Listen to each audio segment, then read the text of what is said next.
थोडंसं बघायला गेलं जरी ती अमराठी असली तरी कुठेतरी थोडीशी ती शुभाची सावली आहे.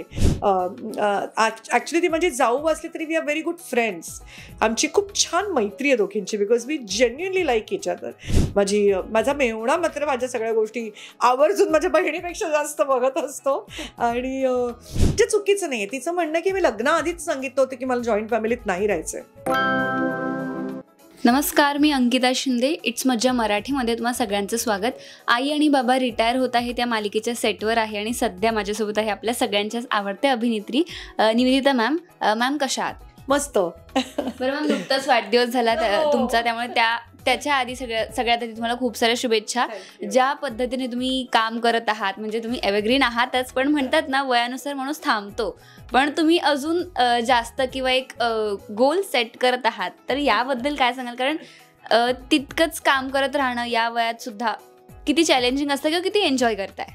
एन्जॉय तर मी करतेच आहे. उलट आताचं काम मी जास्त एन्जॉय करते. कारण तुम्ही करिअरच्या सुरुवातीला असतं तेव्हा ते खूप प्रेशर असतं की मला करिअर करायची आहे, मला घर घ्यायचं आहे, मला पैसे कमवायचे आहेत, अमुक आणि तमुक. आता हे सगळं कुठलं प्रेशरच नाही ना. आता काम करताना काम हे त्या प्लेजरसाठी करणं जास्त असल्यामुळे मी जास्त एन्जॉय करते. अगदीच. पण ही मालिका सुद्धा फार वेगळी आहे, फार छान आहे. प्रत्येक कॅरेक्टरची एक वेगळी स्टोरी आहे. तुम्हा दोघांची एक वेगळी स्टोरी आहे, किंवा समीर आणि सीमा यांची वेगळी स्टोरी, आणि आता मकरंद आणि स्वीटी तर अमराठी दाखवली आहे, त्यामुळे ती एक वेगळी सूनबाई आहे. पण काय सांगाल दोन सुनांबद्दल तुमच्या? कारण ती आपल्या इकडची किंवा मराठी मुळी असली तरी सुद्धा तिचे विचार वेगळे आहेत, आणि at the same time Sweety अमराठी असली तरी सुद्धा तिला संसार वगैरे सगळं माहिती आहे. तर याबद्दल काय सांगाल? कसं आहे, सीमा ही जरा थोडीशी आत्मकेंद्रित, तिला नाही फॅमिलीच्या गोतावळ्यात राहायचं आहे. तिला शी वॉन्ट्स न्यूक्लिअर फॅमिली, तिला असं जॉईंट फॅमिली नको आहे. तर कुठलेच विचार चुकीचे नसतात, ते त्या माणसाचा तो चॉईस असतो. स्वीटी ही स्वतः मुळात एका जॉईंट फॅमिलीमधनं आली आहे, स्वतः एका मोठ्या गोतावळ्यातनं आली आहे, और रादर ती अशा कन्झर्वेटिव्ह फॅमिलीतनं आली आहे जिकडे फारसा स्त्रीला रिस्पेक्ट नाही आहे. आणि त्यामुळे ह्या घरात आल्यावरती जेव्हा ती बघते की इथली माणसं किती एकमेकांवरती प्रेम करतायत, बाबा आईला मदत करतायत बसून, मुलं मदत करतायत, आणि थोडीशी मातृसत्ताक पद्धती या घराची आहे, ते बघून तिला ते फार भरून येतं आणि तिला ती फार गोष्ट ग्रेट वाटते. आणि खरं तर तिने सुरुवातीला त्या दोघांनी खोटं बोललं असतं, पण ते सगळं विसरून जाऊन इतक्या प्रेमाने ते घर तिला आपलंसं करतं, त्याबद्दल शी इज व्हेरी ग्रेटफुल. आणि थोडंसं बघायला गेलं जरी ती अमराठी असली तरी कुठेतरी थोडीशी ती शुभाची सावली आहे असं आपण म्हणू शकतो. तिचा स्वभाव आहे, किंवा तिला पण सगळं कुटुंब पाहिजे, तिला छान काहीतरी पदार्थ शिकायचं आहे, तिला काहीतरी चांगलं हे करायचं आहे, तिला तिचे सासू सासरे हवे आहेत, दीर जाऊ हवे आहेत, नणंद हवी आहे. सो तिला अशी ही सगळी एकत्र फॅमिली तिला हवी आहे. तिला न्यूक्लिअर फॅमिली नको आहे. या उलट मकरंद आहे तो जरा थोडासा डिटॅच्ड आहे, त्याला नाही गोतावळ्यात राहायचं आहे, त्याचं आयुष्य त्याला हवं आहे.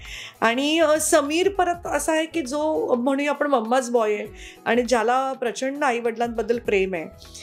मला खूप आवडतं त्याच्या कॅरेक्टरमधला हा रंग की बऱ्याचदा आपण असं बघतो की अशा ज्या डॉमिनेटिंग बायका असतात, खूप त्रास देणाऱ्या असतात, त्यांचे नवरे बायकोला हवं तसं करतात. समीर तसं नाही करत. तो ऐकून घेतो, पण शेवटी त्याला हवं तेच तो करतो, जे त्याला योग्य वाटेल ते. अशा वेगवेगळ्या शेड्स आहेत. मितूची आणखीन वेगळी शेड आहे की ती एकदम अशी केअर फ्री, मस्त हसरी आणि अशी चुलबुली मुलगी आहे. She is not like a typical नणंद की जी येऊन आपल्या भावांच्या आणि संसारांमध्ये काही त्रास देईल किंवा दखल देईल, अशी नाही आहे.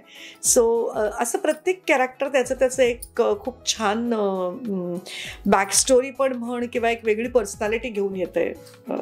आणि खऱ्या आयुष्यात तुम्हाला सुद्धा खूप छान अशा नणंदा आहेत. जेव्हा मागे अशोक मामांना पुरस्कार मिळालेला तेव्हा मी त्या व्हिडिओमधून पाहिलं, तर त्यांच्या काय प्रतिक्रिया वगैरे असतात? नाही, माझ्या नंदा म्हणजे खरंच मी आय एम व्हेरी ब्लेस्ड की माझं कुटुंब खूप छान आहे, पूर्ण स्वराफ कुटुंब.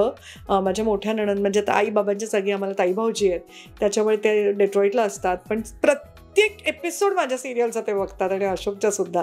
आणि त्याच्यावरती त्यांची कॉमेंट असते. माझ्या मधल्या नणंद आहेत मंगला सुकटणकर, त्या पण माझी प्रत्येक गोष्ट बघतात, तिने अगदी आवर्जून त्या मला फोन करतील, सांगतील. माझी जाऊ आहे स्मिता सराफ, ॲक्च्युली ती माझी जाऊ असली तरी we are very good friends. आमची खूप छान मैत्री आहे दोघींची because we genuinely like each other. म्हणजे मला काय म्हणायचं आहे, कधी कधी काही माणसं तुमच्या आयुष्यात येतात, ती त्या नात्यांच्या पुढे जाऊन एक माणूस म्हणून तुम्हाला भावतात तसं आमचं सराफांचं कुटुंब आहे. माझे धीर आहेत.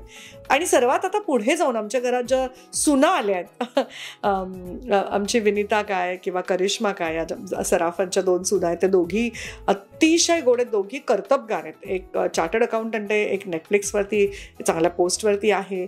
आणि माझ्या नंदेची सून पण आमची पूर्वासुद्धा तिचा स्वतःचा बिझनेस बघते. तर अशा कर्तबगार आहेत. ॲट द सेम टाईम त्या खूप छान रीतीने फॅमिलीमध्ये मिक्स होऊन गेल्यात. तर ही पुढची जनरेशन पण आलेल्या सुना पण खूप वी आर व्हेरी लकी की कारण या भावंडांमध्ये इतकं प्रेम आहे. अशोक सुभाष स्पेशली, अशोक अजून बऱ्याचदा सुभाषना अनिकेत म्हणून हाक मारतात. सो जर त्या माझं आणि स्मिताचे इतकी छान मैत्री आहे, हे खूप चांगली गोष्ट आहे. त्यामुळे त्या भावंडांमध्ये पण म्हणजे ते त्यांना ते खूप डिफिकल्ट गेलं असतं आज आमचं कोणाचं जमलं नसतं तर, पण तसं नाही आहे. आणि तेच मला खूप छान वाटतं की आम्ही असतो तेव्हा सगळे खूप एकत्र असतो. आणि माझी धाकटी नणंद अनफॉर्च्युनेटली ती आता या जगात नाही आहेत, शकुंतला कोपरकर, पण रिसेंटली शी पास्ड अवे. पण माझ्या दोन्ही नंदा अतिशय कौतुकाने, म्हणजे ताई तर मी म्हणेन त्या आईसारख्याच आहेत माझ्या. आणि म्हणजे मी ताईने इतकी निस्वार्थी व्यक्तीच बघितले नाही आयुष्यामध्ये, इतक्या त्या गोडधन. आमचे प्रकाश भाऊजी सुद्धा, ते दोघेही आम्हाला खरंच आईवडिलांच्या जागेत आम्हाला सगळ्या भावंडांना, कारण अशोकच्या मोठ्या बहीण आहेत त्या. आणि नेहमी प्रत्येक वेळेला सिरियल बघितली की अगदी कौतुकाने फोन करून त्या सांगतील आणि अगदी तोंड भरून कौतुक करतील. असं लाईक काय म्हणूया, आय एम व्हेरी ब्लेस्ड की मी सराफ कुटुंबाचा एक भाग आहे. माझे पुतणे पण म्हणजे कधी फोन केला, हाक मारला, ती सगळेच आम्ही एकमेकांसाठी असतो, तत्पर असतो. ते फार महत्त्वाचं आहे. आणि आपल्याकडे कसं असतं, आपल्याकडे लग्न हे 2 कुटुंबांमध्ये होतं, 2 व्यक्तींमध्ये होत नाही. त्यामुळे माझ्याबरोबर माझी मोठी बहीण डॉक्टर मिनल परांजपे, डॉक्टर सुनील परांजपे, माझी भाची अदिती परांजपे, तर हे पण या सराफ कुटुंबाचा एक भाग बनले. कसे बनले, कधी बनले ते कळलं नाही. असं बेसिकली झालं. आणि माझा मेहुणा मात्र माझ्या सगळ्या गोष्टी आवर्जून माझ्या बहिणीपेक्षा जास्त बघत असतो. आणि for me he is my everything. माझा दादा माझ्यासाठी सगळं काही आहे.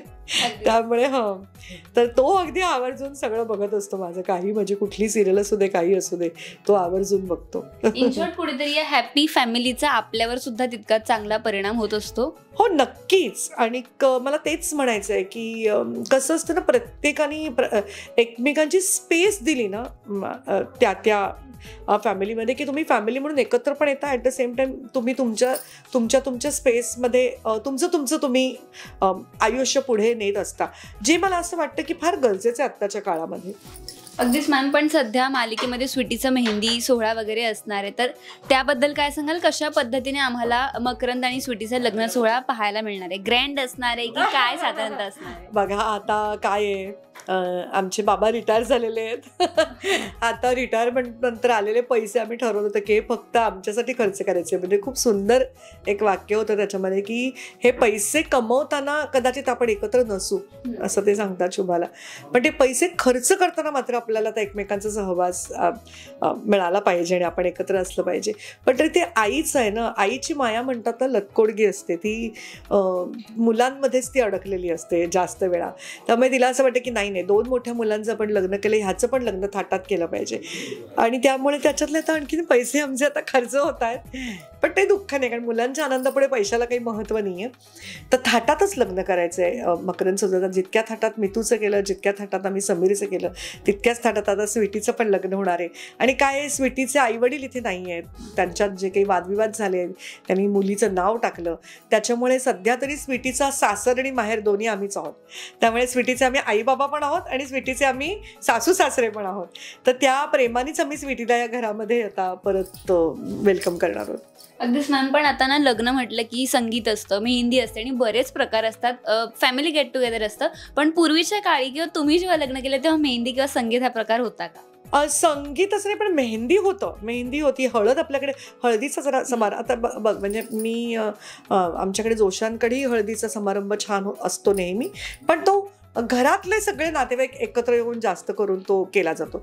तर तेव्हा अशी गाणी बजावण्यापेक्षा सगळ्यांनी एकत्र मिळून त्या नवऱ्या मुलीला हळद खेळणं वगैरे हा प्रकार काही नाही आहे आपल्याकडे महाराष्ट्रीयन लोकांकडे. तर हळद हा आपल्याकडचा एक महत्त्वाचा सण असतो. त्याबरोबर आपल्याकडे कसं लग्नाच्या आधीचं आमच्याकडे माझ्या सासरी देवकार्य असा एक प्रकार असतो. त्या देवकार्याच्या दिवशी म्हणजे असं म्हटलं जातं की जे काही कार्य आहे ते देवाला आपण म्हणूया की ते निर्विघ्नपणे पार पडू दे. त्याच्यामुळे ते आमच्या जनरेशनमध्ये होतं, पण आमच्या पुढच्या मुलांच्या जनरेशनमध्ये येस आम्ही संगीत, आमच्या पुतण्याचं दोन्ही धाकट्या पुतण्याचं लग्न झालं जस्ट पॅन्डेमिकमध्ये बाहेर पडत होतं त्यामुळे अलाउड नव्हतं, पण माझ्या मोठ्या पुतण्याच्या लग्नाच्या वेळेला मी संगीत वगैरे अगदी डेफिनेटली केलं आणि खूप छान झाले ते सगळे समारंभ. तर आता ते कुठेतरी सगळं मला वाटतं उतरायला लागलं आहे आपल्याकडे, पण बेसिकली आपली पद्धत आहे, पारंपरिक पद्धत म्हणजे हळद आपल्याकडे हळदीचा समारंभ हा जरा जास्त मोठा असतो की बायकांनी एकत्र येणं, गाणी म्हणणं, गाण्याच्या भेंड्या लावणं आणि मग काहीतरी छान पदार्थ करणं. एक तर काय होतं अलीकडे ना कोणी कोणाला भेटत नाही, अशा वेळेला निदान या समारंभाच्या निमित्ताने नातेवाईक सगळे एकत्र येतात, तुम्ही एकत्र वेळ घालवता, एकत्र एकमेकांसोबत छान ते काही लग्नाचे 2-3 सगळे जे समारंभ असतात ते तुम्ही छान एन्जॉय करता. म्हणजे आपल्याकडे कशी असते हळद, आमच्याकडे सासरी देवकार्य असतं तसं आपलं ते श्रीमंत पूजन असेल किंवा काही असेल, मग लग्नानंतरची पूजा हे आपल्याकडे सर्वात महत्त्वाचं आहे की लग्नानंतरचे ते पती पत्नी पहिल्यांदा एक मेहूण म्हणून, एक जोडी म्हणून एकत्रित सत्यनारायणाची पूजा करतात. सो ते महत्त्वाचं आहे. जसं आमच्याकडे माझ्या सासरी गोंधळ पण आहे की त्यानंतर तो लग्नाचा मुंजीचा एक गोंधळ घातला जातो. सो हे प्रकार आपल्याकडे जास्त करून आहेत.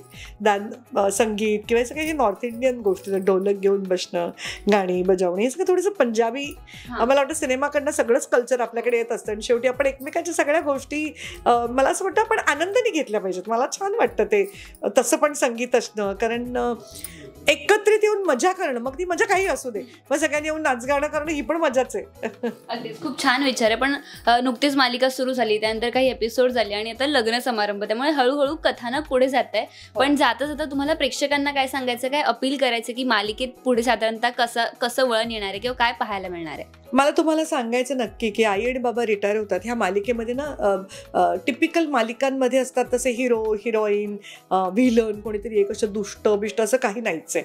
म्हणजे आमची सीमा जरी तुम्हाला तशी वाटत असली तरी तिचं म्हणणं आहे जे चुकीचं नाही आहे. तिचं म्हणणं की मी लग्नाआधीच सांगितलं होतं की मला जॉईंट फॅमिलीत नाही राहायचंय, मग तिला अट्टहासाने आपण का एकत्रित राहायला लावतोय, किंवा असं का आहे की कधी कधी प्रसंगानुरूप असं घडतं की नाही तुम्हाला वेगळं राहताय, ते तुमची गरज असते एकत्र राहणे. तर ह्यातली पात्र ना तुमच्या खूप जवळची आहेत. आपण आजूबाजूला व्यवहारात बघतो अशी ही पात्र आहेत.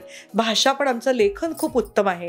आमचे चिन्मय मांडलेकर आमचे जे काय म्हणूया जे आमचं स्क्रीन प्ले लिहितात, आणि स्वरा मोकाशी जे आमचे डायलॉग रायटर आहेत, ह्या दोघंही उत्तम रीतीने ही मालिका लोकांपुढे मांडतायत. आणि सचिन दरेकर यांची ओरिजिनली गोष्ट आहे आणि मनवा नाईक आमची जी प्रोड्युसर आहे की ती पण प्रत्येक गोष्टीमध्ये जे गरजेचं आहे ह्या मालिकेसाठी त्याबद्दल अजिबात जरासुद्धा काहीही एवढं सुद्धा राहू देत नाही, कमी राहू देत नाही. आणि आमचे जे कारण एक मला म्हणायचं एका मालिकेला एवढी सगळी टीम असते, त्याचबरोबर चॅनल एंडकडनं आमचे जे सतीश राजवाडे ज्यांच्यामुळे मी ही सिरियल करते सतीश पुणे, सो किंवा आमच्या ज्या EPs आहेत मोनिका रणदिवे असेल, अंकिता तावडे असतील, हे सगळेजण ना खूप छोट्या छोट्या डिटेल्सकडे पण त्यातल्या लक्ष देत आहेत. तर मला असं म्हणायचं की एक कुठल्या तरी घरात डोकावून बघणारी किंवा कुठेतरी स्वतःच्याच घरात डोकावून बघणारी अशी ही मालिका आहे, ज्याच्यामध्ये ना तुमचं मनोरंजन होईल, त्याचबरोबर तुम्हाला कुठेतरी काहीतरी एक थोडंसं बोध प्राय पण तुम्हाला काहीतरी मिळेल या मालिकेतनं. कारण इस्पेशली शुभाची जी व्यक्तिरेखा आहे ना ती अशी ऐकून घेणाऱ्यातली नाही आहे, भांडणाऱ्यातली नाही आहे, पण तिथल्या तिथे जरबे ते ती एकदम गप्प पण करणाऱ्यातली अशी ती व्यक्तिरेखा जशी आई असली पाहिजे. वेळ पडेल तेव्हा आईनी धपाटाही घातला पाहिजे आणि लागल्यावरती पुढे जाऊन अरे लागलं करे तुला म्हणून मलमपट्टीही केली पाहिजे. जशी आई असली पाहिजे खऱ्या जीवनात, अशीच ती शुभाची व्यक्तिरेखा आहे. सगळ्या व्यक्तिरेखा जरा जिवंत आहे. आपल्या आजूबाजूच्याच आहेत. तर माझी खात्री आहे जसे जसे कथानकाचे पदर उलगडत जातील आणखीन खूप गोष्टी, कारण आपलं आयुष्य जे असतं ना ते काही नॉर्मल आयुष्यामध्ये, पण बऱ्याचदा मला असं वाटतं नॉर्मल आयुष्यात जेवढा ड्रामा आहे तेवढा सुद्धा कथेत नसतो प्रत्येकाच्या. इतकं काही ना काहीतरी आपल्या आजूबाजूला घडत असतं. तसं ह्यांच्या पण आयुष्यात घडतंय. जसं बाबांना नाही राहायचं इकडे, तर करू दे मुलांना, आपण जाऊया निघून. आणि आईचा पाय नाही निघत आहे त्या संसारातनं. तिच्या मुलांमध्ये जे अडकलेलं मन आहे ते काही तिकडनं निघायला तयार नाही आहे. मला वाटतं बऱ्याच रिटायर कपल्सची सुद्धा ही अशीच अवस्था होत असेल आणि अशीच ती गोष्ट आहे. तर ही गोष्ट तुम्हाला नक्की आवडेल. तुम्ही नेहमी प्लीज बघत राहा. सोमवार ते शनिवार दुपारी 2:30 वाजता आई बाबा रिटायर होत आहे. मराठी मनोरंजन सृष्टीमधील मालिका, चित्रपट, नाटक तसेच कलाकारांबद्दलच्या नवीन अपडेट्स जाणून घेण्यासाठी नक्की सबस्क्राईब करा इट्स मज्जा मराठी या आपल्या नवीन यूट्यूब चॅनलला.